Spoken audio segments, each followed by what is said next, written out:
일본이 결국 오늘 오후 1시부터 오염수를 해양 방류하기 시작합니다. 이제 일본은 40년 이상 위험한 도박에 대한 모든 책임을 다져야 합니다. 그러나 더 큰 문제는 일본에게 오염수보다 더 심각한 문제가 줄줄이 남아있다는 사실입니다. 방사성 물질이 가득 있는 진흙 형태의 폐기물도 보관 탱크가 가득 찼고 제염토는 태산같이 쌓여 있다는 것입니다. 오염수처럼 해양 방류로 해결할 수 있는 것이 아니라 일본 내에서 처리해야 합니다. 그리고 원전 폐쇄 및 파괴 과정에서도 이런 진흙과 고체 형태의 폐기물이 계속 쏟아져 나오고 있습니다. 최근 일본 언론은 이제 더 큰 문제가 남아있다며 충격적인 보도를 쏟아내고 있습니다. 그리고 상당히 심각한데 해결 방법이 없다는 결론을 내리고 있습니다. 인류 역사상 후쿠시마 원전 사고와 비교될 수 있는 대형 사고는 러시아 체르노빌 원전 사고가 있습니다. 두 사고는 국제원자력 사고 등급 중에서 최악의 등급인 7등급을 받은 사고입니다. 국제원자력 사고 등급은 국제원자력 기구가 책정한 원자력 시설 및 원자력 이용에서 일어난 사고에 대한 평가 척도입니다. 7등급은 방사성 물질이 중대한 외부 방출로 수만 테라베크렐 이상이 방출된 경우입니다. 후쿠시마 원전 사고는 러시아 체르노빌 원전 사고보다 더 심각한 상황이었습니다. 1986년 4월 26일에 발생한 체르노빌 원전 사고는 터빈 실험 폭발로 발생했습니다. 당시 연구원이 비상발전 정치를 테스트하다가 설계 결함과 조작 실수로 연쇄 폭발이 일어나게 된 것입니다. 이 사고로 원자로 4호기의 천장이 파괴되고 파괴된 천장으로 다량의 방사능 물질들이 누출됩니다. 체르노빌은 당시 러시아가 마을을 통제하고 넓은 범위를 출입 금지 구역으로 만들고 콘크리트로 덮어버리기까지 했습니다. 그러나 일본 정부는 후쿠시마 원전 지역을 부흥의 역사로 만들겠다며 뛰어들었고 주물럭거리기 시작했습니다. 2011년 3월 11일에 발생한 후쿠시마 제1원자력 발전소 사고도 7단계 등급입니다. 당시 동일본 대진으로 원전의 원자로 1호기부터 4호기까지의 모든 경납 건물이 폭발해버립니다. 사고 직후 원자로에서 방사능 물질이 공기 중으로 누출되었고 빗물과 원자로 밑을 흐르는 지하수에 의해 방사능 오염수가 태평양 바다로 상당량이 흘러들어갔습니다. 누출된 방사능 물질로 인해 발전소 인근 지역뿐 아니라 일본 동북부 전체에 방사능이 흘러갔습니다. 또한 편서풍과 해류로 인해 태평양 전역으로 방사능 물질이 퍼졌습니다. 수질 오염도는 체르노빌보다 더 높은 상황이었고 토양 오염도는 일본 정부가 비공개로 하는 바람에 정보가 공개되지 않았습니다. 사고 당시 엄청난 양의 방사능이 바다와 공기로 그대로 흘러들어갔기 때문에 국제원자력 사고 등급의 7등급을 기록했습니다. 당시에는 현재 일본이 방류하려고 하는 오염수의 1000배가 넘는 방사능이 유출된 것으로 알려져 있습니다. 최근 일본 정부가 오염수 방류를 실시하면서 2011년 당시 수만 배 농도가 진한 방사능이 유출되었다. 10년 이상 인근 해역과 국가에 어떠한 영향도 없었다라고 주장하는 이유입니다. 이제 일본은 이런 주장을 하면서 오염수를 해양 방류했습니다. 그러나 이제 더 큰 문제가 줄줄이 남아 있습니다. 오염수처럼 보관 탱크가 꽉 차버린 폐기물이 다시 큰 골칫거리가 되고 있습니다. 니온TV는 오염수 처리 뒤에 남은 또 하나의 큰 문제, 슬러지 폐기물 처리가 심각하다고 상세히 보도했습니다. 오염수를 해양 방류하는 것은 시작이고 이제 더 큰 문제가 줄줄이 남아있다는 지적입니다. 슬러시 폐기물은 오염수를 정화시키는 과정에서 방사성 물질을 함유한 침전물로 진흙 상태를 하고 있습니다. 한자어로 오니 폐기물이라고 하는데 오니는 더러운 흙을 말하는 것으로 특히 오염물질을 포함하고 있다는 뜻입니다. 슬러지 폐기물에는 원전에 오염된 물을 알프스 정화시설로 처리할 때 두 가지 유형에서 발생합니다. 하나는 오염된 물에 화학물질을 주입한 결과 생성된 침전물로 물과 혼합되면서 액체 슬러시 형태로 나옵니다. 다른 하나는 방사성 물질을 긁어내는데 사용되는 흡착제입니다. 액체 슬러시와 사용 후 흡착제에는 스트롬튬이라는 위험한 방사성 물질이 매우 많이 포함되어 있습니다. 슬러시 폐기물은 직경 1.5m, 높이 약 1.9m, 두께 약 1cm의 폴리에틸렌 용기에 담겨서 대형 콘크리트 박스에 집어넣게 됩니다. 후쿠시마 원전 부지 남쪽에 폭 200m의 공간에 높이 10m의 콘크리트 시설이 길게 서 있습니다.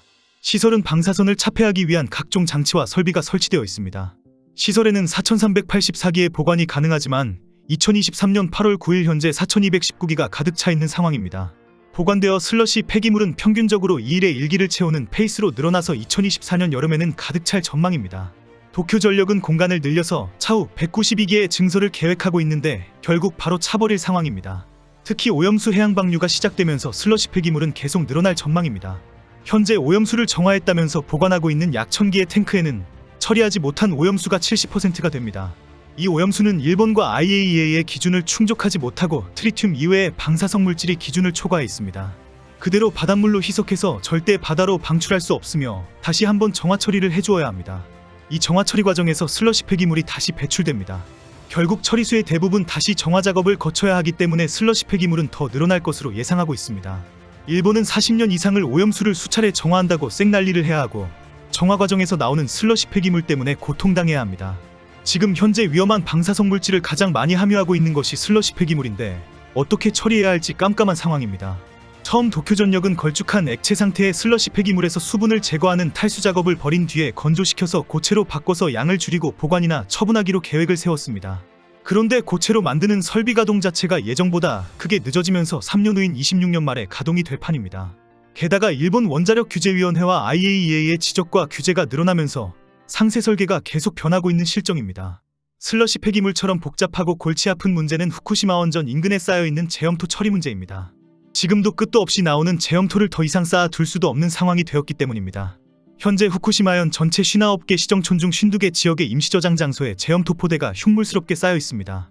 급한 상황에 일부 사유지에도 무조건 쌓아두었고 나중에 일본 정부가 토지를 비싼 가격에 구입하도록 했습니다. 제염토 문제는 갈수록 심각하지만 더 이상 처리를 미룰 수가 없는 절박한 상황입니다. 최근 일본 정부는 현재 후쿠시마현의 제염토가 도쿄돔의 11배가 넘는 규모로 쌓여있다. 국가는 4분의 3을 전국의 공공공사에 사용할 방침이다. 2045년까지 후쿠시마현 밖에서 처분하기로 했다. 일본의 미래를 위해서 양해를 해달라고 밝혔습니다. 일본은 지난 2021년부터 후쿠시마현 주민들을 대상으로 제염토는 대부분 후쿠시마현 이외 지역에서 최종 처분하겠다고 설명해왔습니다. 당시 고이즈미 환경상이 후쿠시마현뿐 아니라 전국 지자체를 다니면서 제염토를 일본 전역에서 사용하게 될 것이라고 강조했습니다. 당시에도 각 지자체장들이 말도 안 되는 소리하고 있다고 강력하게 반발하면서 조금도 진행이 되지 않았습니다. 일본인들은 제염토를 인근 지역에 가지고 오면 건강에 나쁜 영향을 미치게 될 것이라고 우려하고 있습니다. 첫 번째는 제염토에서 계속 방출되고 있는 방사능 위험입니다.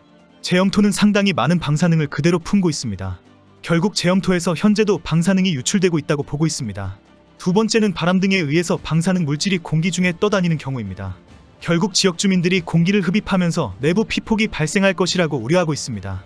세 번째는 빗물 등에 녹아서 지하수에 방사능이 들어가게 될 것이고 이것이 식수 등으로 섭취하게 될 경우입니다. 사람뿐 아니라 소, 돼지와 같은 가축도 섭취하게 되고 결국은 인간에게 영향을 미칠 것으로 보고 있습니다. 마지막으로 방사능 물질이 포함된 토양에서 식물이 뿌리를 통해 빨아들이게 되고 야채의 형태로 섭취하게 될 경우입니다. 일본 정부는 이런 모든 우려가 기후에 불과하다고 지적하면서 데이터를 공개하고는 있습니다.